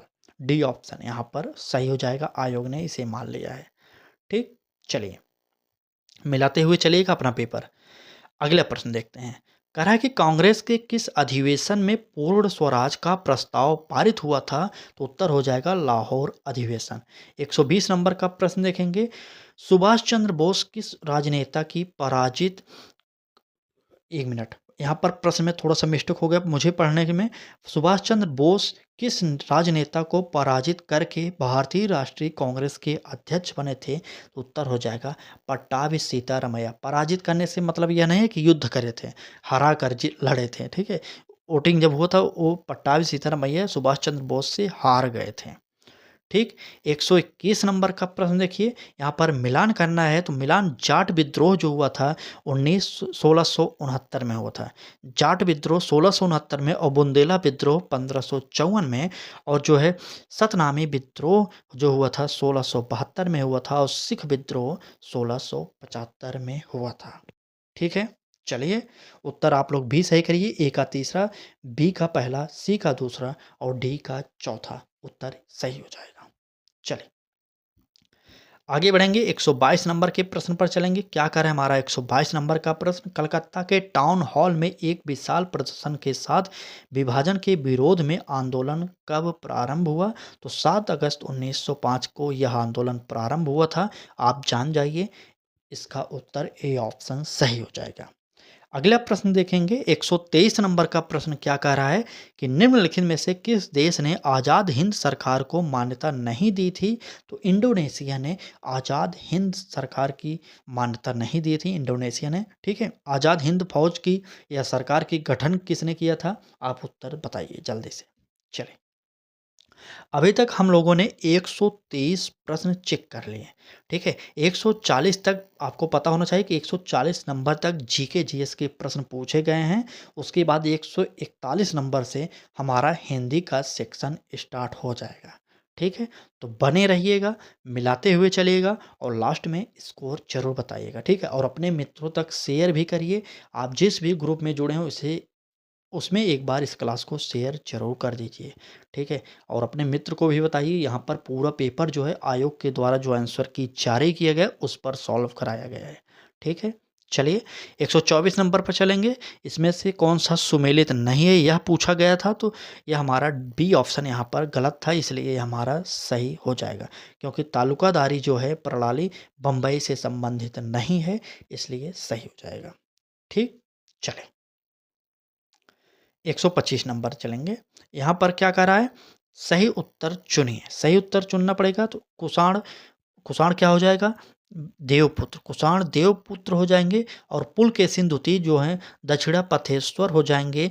और जो है सी में हर्षवर्धन दिया गया है, तो हर्षवर्धन जो है हमारा दूसरे में चले जाएंगे। और समुद्रगुप्त जो है कविराज कहलाते हैं। इस प्रकार से डी ऑप्शन हमारा सही हो जाएगा।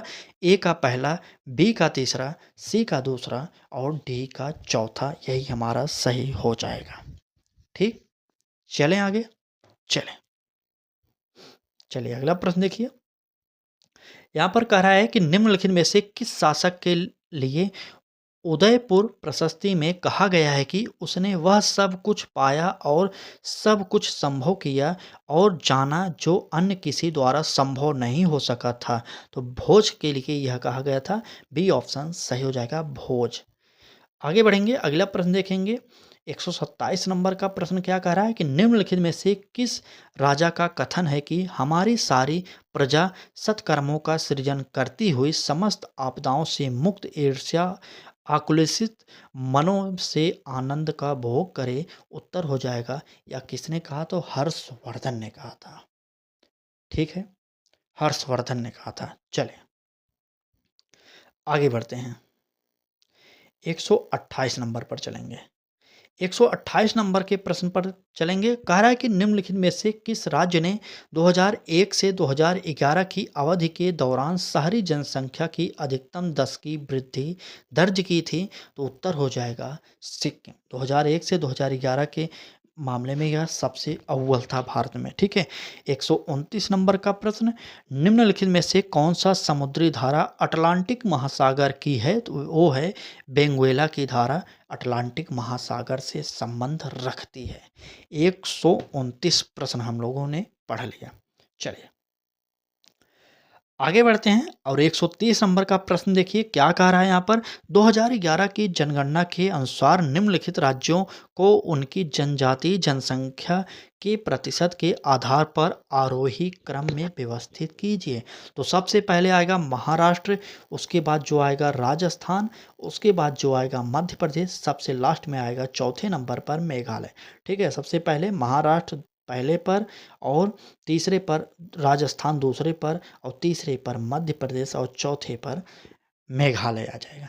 तो 2, 3, 1, 4 हमारा सी ऑप्शन यहाँ पर दिया गया, यही हमारा सही हो जाएगा, ठीक है। 131 नंबर देखेंगे। कह रहा है कि निम्नलिखित में से कौन सी नदी तिब्बत में मानसरोवर से उद्गमित होकर शिवकिला पहाड़ी दर्रे से गुजरती है। तो सिक्किम से मानसरोवर से निकलने वाली जो नदी है वो हो जाएगी सतलुज, ठीक है। सतलुज नदी यहाँ पर उत्तर सही हो जाएगा। चले 132 नंबर पर चलेंगे। 132 नंबर क्या कह रहा है, कह रहा है कि 2011 की जनगणना के अनुसार निम्नलिखित में से कौन सा राज्य सबसे अधिक शहरीकृत था। उत्तर हो जाएगा गोवा सबसे अधिक था। 133 नंबर, पुष्कर का ब्रह्मा मंदिर निम्नलिखित में से किस राज्य में स्थित है। तो राजस्थान में है पुष्कर। आपके लिए यह तो इम्पोर्टेंट था ही और सरल भी था, ठीक। चलें, आयोग ने जो उत्तर दिया है, हम आपको फिर से बताना चाह रहे हैं, आयोग ने जो भी उत्तर दिया है इस पेपर में लगभग सही ही दिया है।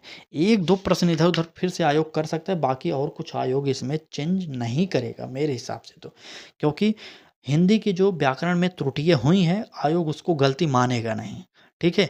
लेकिन देखेंगे आगे क्या किया जा सकता है। चलिए फिलहाल क्लास को आगे बढ़ाते हैं, आप अपना पेज पलटिए, उसके बाद पेपर को फिर से मिलाते हुए चलिए।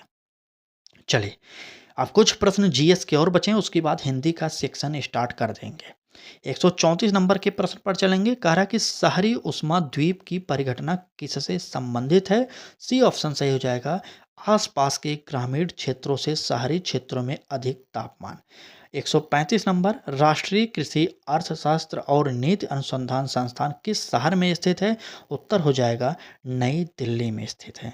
ठीक है, चलिए अगला प्रश्न देखेंगे। 136 नंबर का प्रश्न क्या कह रहा है? उत्तर प्रदेश राज्य की वित्तीय क्रियाओं की निगरानी करने के लिए कौन सी वेबसाइट तैयार की गई है? तो कोषवाणी की गई है। यकीन करिए यह प्रश्न आपके उत्तर प्रदेश में किसी भी एग्जाम में फिर से पूछा जाएगा, क्योंकि प्रश्न इंपॉर्टेंट है। प्रश्न फिर सुन लीजिए। कह रहा है कि उत्तर प्रदेश राज्य की वित्तीय क्रियाओं की निगरानी करने के लिए कौन सी वेबसाइट तैयार की गई थी? तो उत्तर हो जाएगा कोषवाणी। ठीक है, कोषवाणी। चलें, 137 पर चलेंगे। भारत के निम्नलिखित में से किस राज्य में महिलाओं की संख्या पुरुषों से अधिक है? तो सबसे अधिक लिंगानुपात केरल राज्य में पाया जाता है। यहाँ पर लिंगानुपात पूछा होता तो लगभग सभी लोग 100% सही उत्तर करते हैं, लेकिन यहाँ पर थोड़ा सा प्रश्न को घुमाया गया जिससे आप गलत करते हैं। ठीक है, तो केरल सही करिए। चले, अगला प्रश्न जैव उर्वरक है तो सूक्ष्म जीवों का संवर्धन यही जैव उर्वरक के अंतर्गत आता है। अब आखिरी 2 प्रश्न जीएस के हैं, उसके बाद इसी क्लास में हम हिंदी के सारे 60 प्रश्नों को देखेंगे कि आयोग ने क्या उसका उत्तर दिया है। ठीक है, तो बने रहिए, पूरी क्लास को देखते रहिए। अगला प्रश्न, द पॉपुलेशन बम नामक पुस्तक के लेखक कौन है? तो पॉल और एलिल्ज, क्या लिखा गया है? एहलिल्ज। चलिए, ए ऑप्शन यहाँ पर सही कर लीजिए, पॉल और एह ए हर्लिच, ए हर्लिच पढ़ेंगे इसे, ए हर्लिच। ठीक है, पॉल और ए हर्लिच। चलिए, ए ऑप्शन सही। अगला प्रश्न, उत्तर प्रदेश राज्य में पहली खनिज नीति कब घोषित की गई थी? तो 29 दिसंबर 1998 को उत्तर प्रदेश में पहली खनिज नीति घोषित की गई थी। ठीक, चलिए यहाँ पर जीएस के प्रश्न समाप्त हुए। अब यहाँ से स्टार्ट होंगे हिंदी के प्रश्न। हिंदी के प्रश्न 141 नंबर से 200 नंबर तक हिंदी के प्रश्न थे, हैं। ठीक है, हैं। चले, 140 प्रश्न आपको हमने करा दिया। इतनी मेहनत आपके लिए की है तो एक लाइक कर दीजिए और एक शेयर और एक सब्सक्राइब जरूर करिए। ठीक है, चलें, हिंदी का पेज खोल लिया आप लोग, स्टार्ट करें हिंदी। चलिए 5 सेकंड का समय लीजिए, आप हिंदी का पेज खोल लीजिए। चलिए, तुरंत खोलिए, तुरंत, क्योंकि क्लास बड़ी हो रही है। मुझे पता है क्लास 1 घंटे के ऊपर हो चुकी है, लेकिन करना क्या है, मुझे तो 200 क्वेश्चन कराना है ना, इसलिए क्लास थोड़ी सी बड़ी हो रही है, जिसके लिए हम आपसे माफ़ी चाहेंगे। चलिए फिलहाल स्टार्ट कर देते हैं। पहले प्रश्न पर चलेंगे, 141 नंबर का जो हिंदी का सेक्शन है। यहाँ पर कह रहा है वर्तनी की दृष्टि से शुद्ध शब्द क्या है? तो शुद्ध शब्द जो दिया गया है आयोग के द्वारा वो है अतियुक्ति। यह अतियुक्ति उत्तर सही माना गया आयोग के द्वारा। ठीक है, चलिए 142 नंबर के प्रश्न पर चलेंगे। कह रहा है कि वर्तनी की दृष्टि से अशुद्ध शब्द जो है अभ्यांतरिक है, क्योंकि यहाँ पर अभ्यांतरिक ना होकर आभ्यांतरिक होता है। ठीक है, आभ्यांतरिक बड़ा होता है, इसलिए यहाँ पर यह गलत था, इसलिए इसे सही करना पड़ा हमें। चलिए अगला प्रश्न 143 नंबर, निम्नलिखित में से किस वाक्य में सर्वनाम का सही प्रयोग नहीं हुआ है? तो उत्तर हो जाएगा मेरे को यह रुचिकर नहीं। यही हमारा गलत सर्वनाम प्रयोग हुआ है, इसलिए हमारा ए ऑप्शन आयोग ने सही कर दिया है। ठीक, चलिए गले में थोड़ी सी दिक्कत महसूस हो रही है, लेकिन फिलहाल पूरे पेपर को सॉल्व कराएंगे। अगला प्रश्न, निम्नलिखित में से शुद्ध वाक्य का चयन कीजिए। तो किसने यह कहा था? यही हमारा सही हो जाएगा, सी ऑप्शन सही हो जाएगा। हमने जो आपको हिंदी का आंसर की प्रोवाइड किया था पेपर के तुरंत बाद, वह पेपर मिलाइए और वह वीडियो देखिए और यह वीडियो देखिए, लगभग सेम होगा। 1-2 आंसर इधर उधर हो जाते हैं सभी के।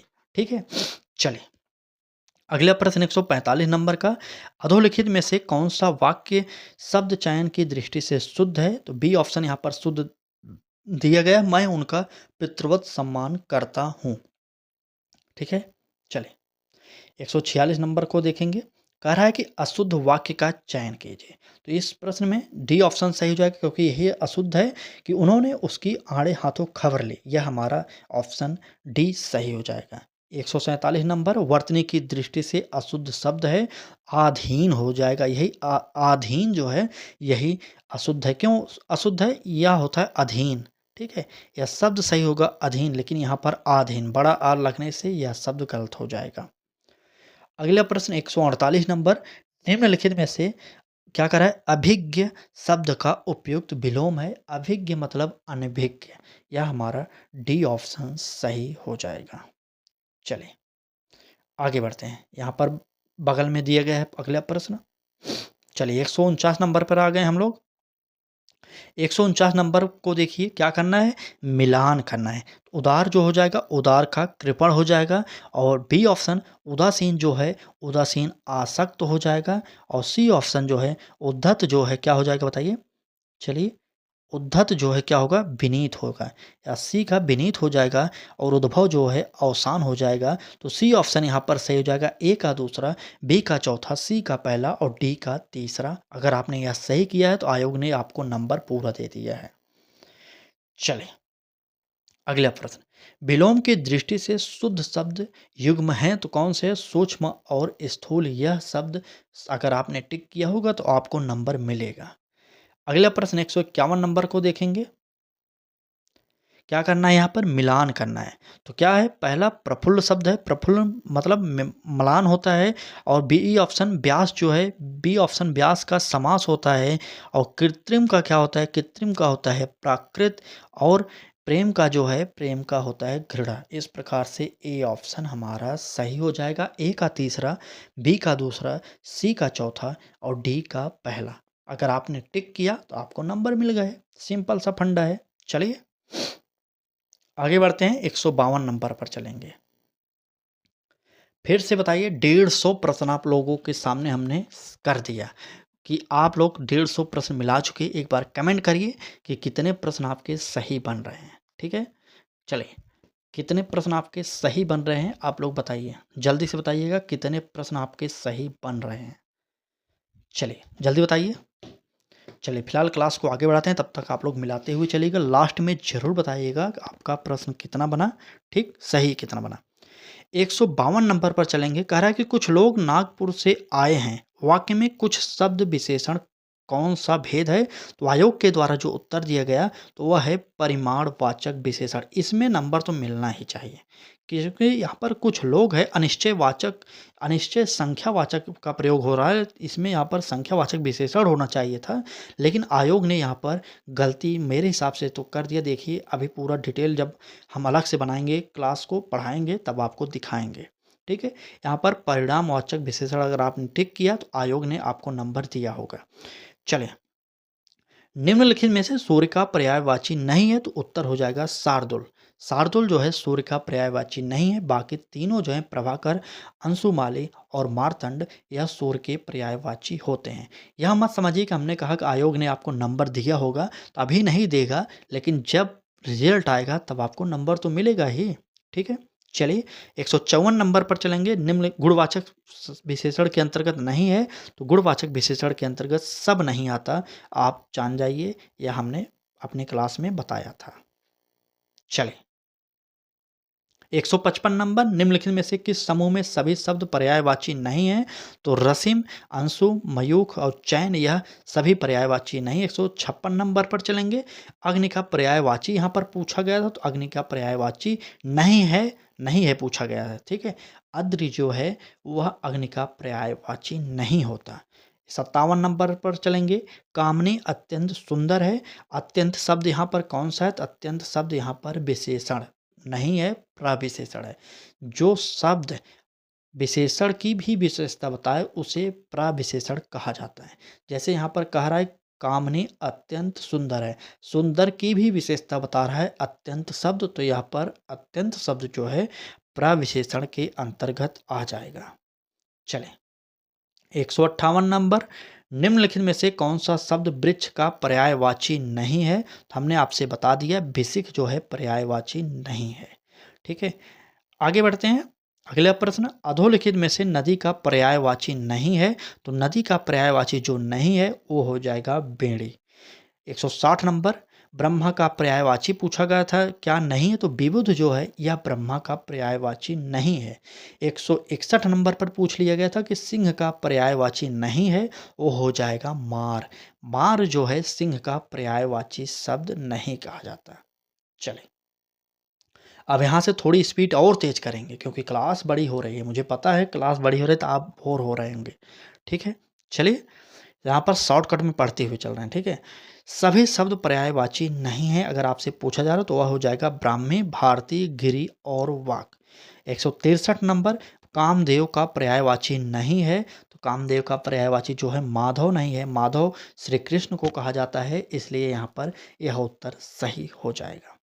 ठीक, चलें 164 नंबर पर चलेंगे। कह रहा है कि निम्नलिखित में से घोड़ा का पर्यायवाची नहीं है, तो शार्दुल जो है घोड़ा का पर्यायवाची नहीं है। बाकी बाजी और है और तुरंग जो है ये घोड़ा के पर्यायवाची होते हैं। अगला प्रश्न 165 नंबर पर चलिए। कह रहा है कि वह नौकर नहीं आया, वाक्य में विशेषण शब्द है, तो वह जो है यह विशेषण शब्द हो जाएगा, बी ऑप्शन यहाँ पर सही हो जाएगा। 166 नंबर, निम्नलिखित शब्दों में से तद्भव है, तद्भव आप सभी को पता होगा कंधा है। और अगला प्रश्न देखेंगे 167 नंबर का, अधोलिखित में से तत्सम शब्द का चयन कीजिए। तत्सम शब्द मतलब संस्कृत का शब्द, तत्सम हो जाएगा आमलक। ठीक है, आमलक। चलें 167 हो गया, 68 69 यहाँ पर अभी है 3-4 प्रश्न। चलिए 68 पर आइए, 1 मिनट। कह रहा है कि अधोलिखित में से तत्सम और तद्भव का सही युग्म नहीं है, तो हो जाएगा प्राघूर्ण और पोथी, यह हमारा गलत था, इसलिए हमारा सी ऑप्शन यहाँ पर सही हो जाएगा। 169 पर चलेंगे, तत्सम तद्भव की दृष्टि से कौन सा युग्म सही नहीं है, तो पर्यक और फूल यह सही नहीं होगा, ए ऑप्शन आयोग ने सही माना है। ठीक है, चलिए आगे बढ़िए। 170 पर चलेंगे। कह रहा है कि चरित्रवान व्यक्ति अच्छे कर्म करता है, वाक्य में चरित्रवान शब्द विशेषण का कौन सा भेद है, तो गुणवाचक विशेषण है। यहाँ पर गुणों का बखान किया जा रहा है, इसलिए यहाँ पर गुणवाचक विशेषण है, ए ऑप्शन सही हो जाएगा 170 नंबर के प्रश्न का। ठीक है, चलिए आगे बढ़ें। क्लास कैसी लग रही बताइए एक बार, तो चलिए थोड़ा सा क्लास कैसी लग रही कमेंट कर दीजिए एक बार। अगर क्लास अच्छी लग रही हो तो एक बार लाइक करिए, और अभी तक आपने सब्सक्राइब नहीं किया सब्सक्राइब कर दीजिए, और अपने मित्रों तक इस क्लास को शेयर करिए, अधिक से अधिक शेयर कर दीजिए, क्योंकि आपके लिए फ्री में तुरंत जैसे ही पता चला कि आंसर की आ गई, तुरंत हमने तुरंत बायोडाटा जुटाया, उसके बाद आपको क्लास प्रोवाइड कर रहे हैं। ठीक है, चलिए फिलहाल आपकी इच्छा है, आप सब्सक्राइब करना चाहते हैं तो कर दीजिए, लेकिन पूरा आंसर मिलाइए लास्ट तक, उसके बाद उत्तर कमेंट करके ज़रूर बताइए कि आपको कितने नंबर मिले, आपका कितना प्रश्न सही हुआ, बाकी हम तो जान जाएंगे कितना नंबर मिला। ठीक है, चलिए फिलहाल चलेंगे 171 नंबर के प्रश्न पर। अब 30 प्रश्न और हैं, अभी 30 प्रश्न हैं। ठीक है, थोड़ा और स्पीड तेज करें, बताइए। नहीं, चलिए इसी स्पीड पर चलेंगे। कह रहा है कि वाक्यांश के लिए एक शब्द की दृष्टि से कौन सा युग्म अशुद्ध है। अशुद्ध है, झूठ बोलने वाले को मितभाषी नहीं कहा जाता, इसलिए यह हमारा आंसर ए सही हो जाएगा। 172, अनेक शब्दों के लिए एक शब्द, निम्नलिखित युग्मों में से कौन सा युग्म गलत है। गलत पूछा गया तो जीतने की इच्छा जो है जिजीविषा नहीं कही जाती। ठीक, चलें 173 नंबर पर चलेंगे। जिसे किसी बात की आकांक्षा न हो, वाक्यांश के लिए उपयुक्त शब्द क्या है, तो उपयुक्त शब्द है निःस्पृह। ठीक है, निःस्पृह। चलिए 174 पर चलेंगे। 174 का क्या कह रहा है बताइए। वर्तनी की दृष्टि से शुद्ध शब्द की पहचान कीजिए, तो वर्तनी की दृष्टि से जो शुद्ध शब्द है वह हो जाएगा अंतर्ध्यान। ठीक है, 175 पर चलेंगे। यहाँ पर पूछा जा रहा है सही शब्द की पहचान करिए, तो इसमें से सहस्त्र, चिन्ह, अगस्त्य, मैथिली जो है शुद्ध वर्तनी वाला शब्द है, ए ऑप्शन यहाँ पर हमारा सही हो जाएगा। 176 चलिए देखते हैं। 76 कह रहा है कि किस विकल्प के सभी शब्दों की वर्तनी अशुद्ध है। यहाँ पर गलत पूछा गया है, तो आधीन जो है और पूज्य जो है और ब्रह्मा जो है, ब्रह्म जो है, यह गलत है वो। ठीक है, क्योंकि आधीन नहीं होता, अधीन होता है। ठीक है, अधीन होता है। ये पूज्य गलत लिखा गया है, पूज्य ऐसे लिखा जाता है, ठीक है। इसलिए ये दोनों हमारा डी ऑप्शन यहाँ पर सही हो जाएगा। ठीक, चलें आगे बढ़ते हैं। 177 नंबर पर चलेंगे। 177 नंबर क्या कह रहा है, विशेष्य विशेषण की दृष्टि से कौन सा विकल्प सही है, तो उदय और उदित जो है यह आंसर सही हो जाएगा। 178 नंबर देखिए, निम्नलिखित में से विशेषण शब्द का चयन कीजिए, तो अधीत जो है, अधीत डी ऑप्शन यह विशेषण शब्द है। अगर आपने जो हमने आंसर बताया, अगर आपने अपने पेपर में वही आंसर भरा होगा, टिक किया होगा, तो आपको पूरे नंबर मिलेंगे, पूरे के पूरे नंबर मिलेंगे, ठीक है। कमेंट करते रहिए कि आप लोग कितने प्रश्न सही कर रहे हैं। चलिए अगला प्रश्न देखेंगे। 179 नंबर का प्रश्न देखिए क्या कह रहा है, कश्मीरी सेब सिंदूरी लाल होता है, वाक्य में सिंदूरी शब्द है। हमने आपसे अभी बताया कि जो जो शब्द विशेषण की भी विशेषता बताएं उसे प्रविशेषण कहते हैं। लाल सेब तो है, लेकिन कैसा लाल है, तो सिंदूरी लाल है। तो यहाँ पर सिंदूरी शब्द जो है वो हो जाएगा प्रविशेषण, ठीक है। चले आगे बढ़ जाइए। यह मिलान वाला शब्द दिया गया था, डायरेक्ट हम मिलान पर चलेंगे। वायु जो है क्या होगा, वायु का वायव्य होगा, चौथा शब्द हो जाएगा। और विवाद का जो है वह हो जाएगा विवादी। और सी का जो है विकास जो है विकसित हो जाएगा, विकास विकसित। और विषाद जो है विषण हो जाएगा। इस प्रकार से सी ऑप्शन हमारा सही हो जाएगा। ए का चौथा, बी का तीसरा, सी का दूसरा और डी का पहला, यही सही हो जाएगा, ठीक है। 181 देख लीजिए, यहाँ पर थोड़ा-सा दिख रहा है लेकिन उत्तर तो है। विशेष शब्द कौन-सा है, तो वो हो जाएगा घाव। 181 में अगर आपने घाव टिक किया होगा तो यहाँ पर उत्तर आपका सही हो जाएगा, ठीक है।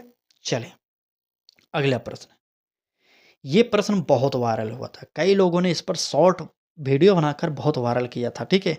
क्योंकि बेरोज़गारों के लिए यह क्वेश्चन ऐसा उन्होंने बताया था कि बहुत दर्दनाक है। लेकिन ऐसा कुछ नहीं है, ये सब व्याकरण के प्रश्न हैं, आपको पढ़ने चाहिए, आनंद आता है व्याकरण पढ़ने में।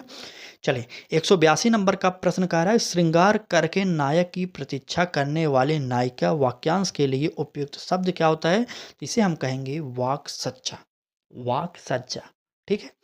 83 नंबर 183 पर देखेंगे, अधोलिखित विकल्पों में से कौन सा विकल्प अशुद्ध है, तो मरने की इच्छा को मुमुक्षा नहीं कहते, यह हमारा गलत हो जाएगा, ठीक है। मरने की इच्छा को मुमुक्षा नहीं कहा जाता।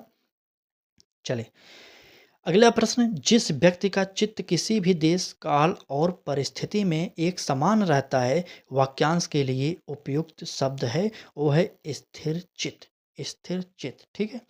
अगला प्रश्न 185 नंबर देखिए कि उत्तर और पूर्व दिशा के मध्यवर्ती कोण को क्या कहते हैं, तो उत्तर हो जाएगा ईशान, ईशान, ठीक है। चलें अगर आप इस प्री एग्ज़ाम में अच्छा नंबर कर देते हैं तो आपको मेंस एग्ज़ाम भी देना पड़ेगा।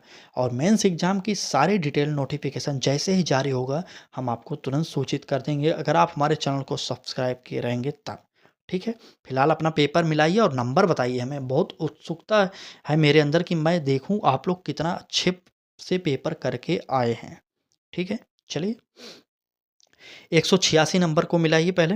हरावल शब्द निम्नलिखित में से किस वाक्य के लिए प्रयुक्त होता है, तो ए ऑप्शन सही हो जाएगा, सेना का वह भाग जो सबसे आगे रहता है।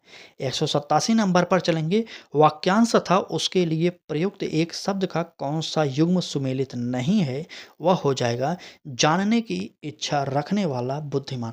क्या जानने की इच्छा रखने वाले को हम बुद्धिमान कहेंगे, तो बिल्कुल नहीं कहेंगे, इसलिए हमारा यहाँ पर यही सही हो जाएगा। मात्र 13 प्रश्न और हैं, 13 प्रश्न देख कर ही जाइए आप लोग, ठीक है। चलें 188 नंबर का प्रश्न कर रहा है, तत्सम शब्द को चिन्हित करिए। तत्सम शब्द इसमें से जो दिया गया है वो है स्वामी, ठीक है। 189 प्रश्न कर रहा, तत्सम शब्द नहीं है तो हाथ जो है यह तद्भव का शब्द है।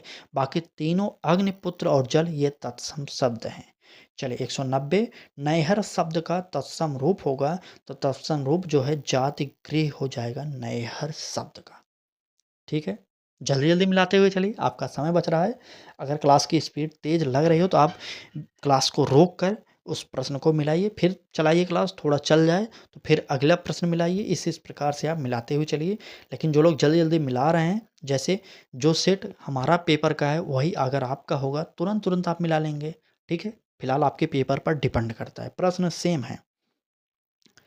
191 पर चलेंगे। कह रहा है कि तत्सम तद्भव का कौन सा विकल्प सही है? उत्तर हो जाएगा वल्गा और बाघ।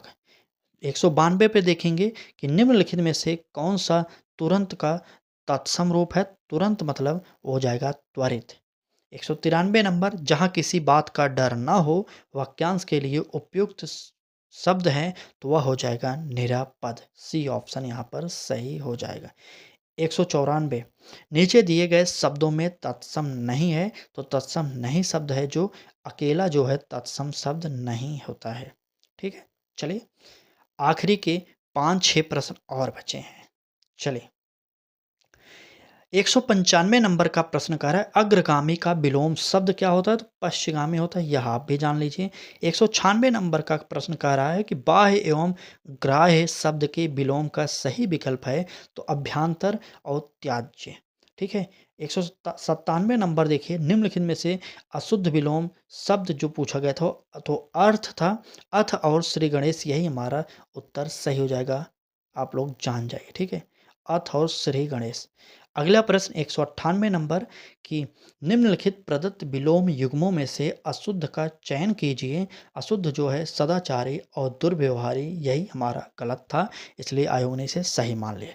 199 नंबर, विलोम शब्द युग्म सही नहीं है कौन सा? तो उत्तर हो जाएगा ऋजु मतलब सरल, यही हमारा गलत होगा क्योंकि ऋजु मतलब क्या होता है? ऋजु मतलब होता है वक्र। ठीक है, ऋजु मतलब होता है वक्र। आगे बढ़ जाते हैं। आज का आखिरी प्रश्न कह रहा है कि निम्नलिखित विलोम की दृष्टि से कौन सा शब्द युग्म सही है? तो उत्तर हो जाएगा उत्तेजन और प्रशमन।